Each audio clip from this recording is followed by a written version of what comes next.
जो जस करहि सो तस फल चाखा। मेरे भाई बहन, कर्म प्रधान विश्व रचिरा का। जो जस करहि सो तस फल चाखा। जो जैसा कर्म करेगा उसको वो फल भोगना ही पड़ेगा। आप एक बार कर्म करने में अपनी मनमानी तो कर सकते हो, लेकिन गीता यह कहती है कि जब आपको वो कर्म का फल मिलेगा तब उस फल में आप मनमानी कदापि नहीं कर सकते। ये मनुष्य जीवन हमें प्राप्त हुआ है किस लिए?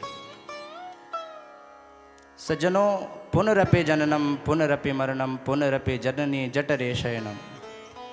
ये जो हमारा आवागमन का चक्कर है, बार बार हमें इन 84 लाख योनियों में नाचना पड़ता है।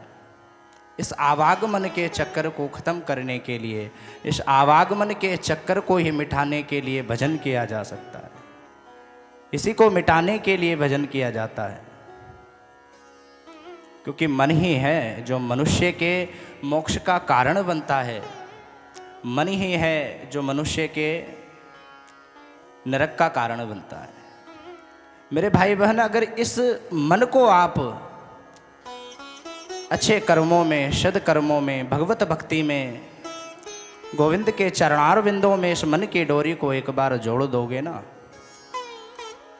तो फिर स्वतः ही गोविंद के चरणार बिंद आपको प्राप्त हो जाएंगे। और यही मन है, अगर इस मन को आपने गलत कार्यों में लगा दिया तो ये मन ही आपके नरक का कारण बनता है।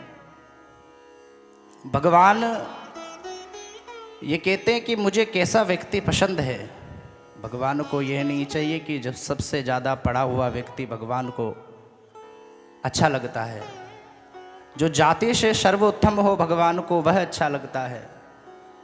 ब्राह्मण कुछ भी नहीं देखते, भगवान कुछ भी नहीं देखते। भगवान तो ये देखते हैं कि जाति पाति पूछे नहीं कोई, हरि को भजे सो हरि को होए। सर्वावस्थांगतोपि व। किसी ने पूछा, राजा परीक्षित ने इस कलयुग को आने ही क्यों दिया? लोग कहते हैं ना कि कलयुग में महाराज क्या करें, भजन नहीं होता, कलयुग है। अरे भैया, कलयुग में दोष नहीं है, दोष तो आप में है। बल्कि कलयुग में तो इतना अच्छा गुण बताया गया है।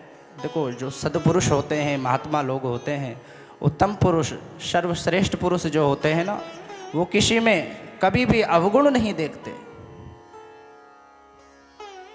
सिया राम मैं सब जग जानी, वो सब में गुणों को ही खोजते रहते हैं। राजा परीक्षित ने देखा कि वैसे तो कलयुग में बहुत अवगुण हैं, लेकिन जब उससे गुण के बारे में पूछा गया तो कलयुग में मेरे भाई बहन एक ऐसा गुण है जो सब अवगुणों से बड़ा है। वो क्या गुण है कि यत् फलम नास्ति तपसा न योगेन समाधिना तत्फलम लभते सम्यक कलो केशव कीर्तनात्। यत् फलम नास्ति तपसा, जो फल कलयुग में तप करने से नहीं मिलता। न योगेन समाधिना, जो योगियों को कहीं जन्म जन्म मुनि जतन कराई, अंत राम कहीं आवत नाही। कहीं वर्षों तक भगवान का नाम नित्य निरंतर लेते रहते हैं, लेकिन फिर भी भगवान का नाम नहीं आता रहता। यत् फलम नास्ति तपसा न योगेन समाधिना तत्फलम लभते सम्यक कलौ केशव कीर्तनात्। वही फल कलयुग में ऐसी विशेषता है कि भगवान श्री कृष्ण के कीर्तन मात्र से, केशव के कीर्तन मात्र से वह फल प्राप्त हो जाता है। और बाबा तुलसीदास जी भी यही वर्णन कर रहे हैं कि कलयुग केवल नाम आधारा, सुमेर सुमेर नर उतरहि पारा। कलयुग में केवल जीव चाहे तो नाम के आधार से, नाम की इतनी बड़ी महिमा मेरे भाई बहन बताई गई है। राम न सकहि राम गुण गाई। नाम की इतनी महान विशेषता है कि भगवान राम जी भी अपने नाम का वर्णन नहीं कर सकते। राम रामे तेरा में तेरा में रामे मनोरमे सहस्त्र नाम तत्तुल्यम श्री राम नाम वरानने। कहीं नामों से भी बढ़कर नाम है ये राम जी का नाम। जब जीव गर्भ में होता है, कहीं यातनाएं जीव को भोगनी पड़ती है गर्भ में। कहते हैं कि गर्भवास शमम दुखम न भूतो न भविष्यति। ऐसा दुख, ऐसा महाकष्ट जीव को प्राप्त होता है, जो ऐसा वर्णन कहा गया कि न भूतो न भविष्यति, जो भूतकाल में भी जीव को प्राप्त नहीं हुआ, भविष्य में भी जीव को प्राप्त नहीं हुआ। इतना महान कष्ट गर्भ में जीव को प्राप्त होता है।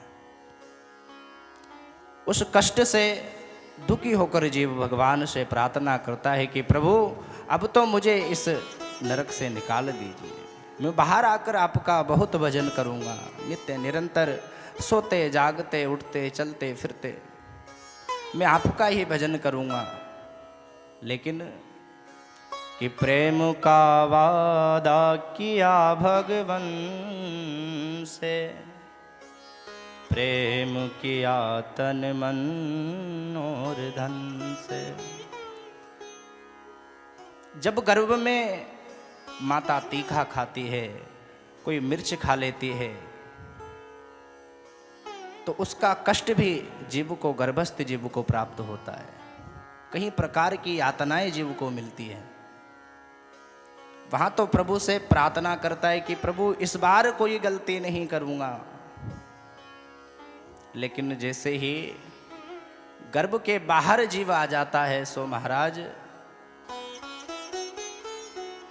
यह संसार की बंधन उसे बांध लेते हैं, और इस प्रकार से बांधते हैं कि जीवन भर वो भगवान के भजन से विमुख हो जाता है।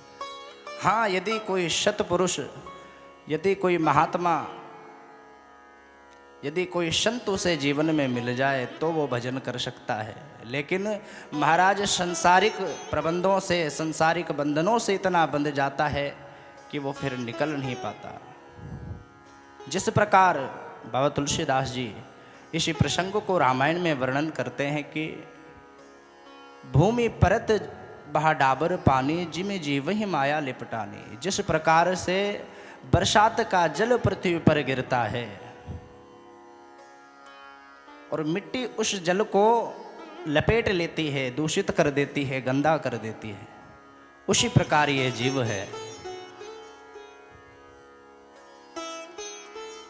जब ये जन्म लेता है महाराज, तो जैसे ही संसार में आता है, तो जैसे जैसे बड़ा होता जाता है महाराज, संसार की, भगवान विष्णु की माया उसे घेर लेती है। क्योंकि भगवान स्वयं गीता जी में कहते हैं मम माया दुरत्यया, मेरी माया दुर्गति की ओर ले जाने वाली है, दुरत्य है। मम माया दुरत्य है। काम क्रोध मद लोभ मोह ईर्ष्या द्वेष छल पाखंड सब कुछ से इस प्रकार से घेर लेता है कि महाराज फिर वो भजन करना भी चाहे तो भी नहीं कर सकता। लेकिन इस कलयुग में भजन का प्रताप इतना बताया गया है कि आपको कुछ विशेष प्रयोजन, विशेष व्यवस्था करने की कोई जरूरत नहीं है। आप जब चाहो सर्वावस्था कभी भी भगवान के नाम का जप कर सकते हो, कोई सी भी अवस्था में। यही उपदेश महाराज आत्मदेव जी को गोकर्ण जी महाराज दे रहे हैं कि देहेस्ति मांस रुद्र अभिमतिम त्यजत्वम जाया सुता दिशु सदा ममताम विमुंच। पिताजी, इस शरीर में क्या है जिस शरीर से आप मोह कर रहे हैं? इस शरीर में और कुछ नहीं है, मदमात्सर्य है। मांस रुधिर अभिमतिम त्यजत्वम जाया श्रुता दिशु सदा ममताम विमुंचे। जो आपने ये बंधन प्रेम का जो संसार में ये जोड़ रखा है, इसे त्याग दीजिए, क्योंकि पता नहीं कब राम जी का बुलावा आ जाए और कभी संसार को छोड़कर जाना पड़े।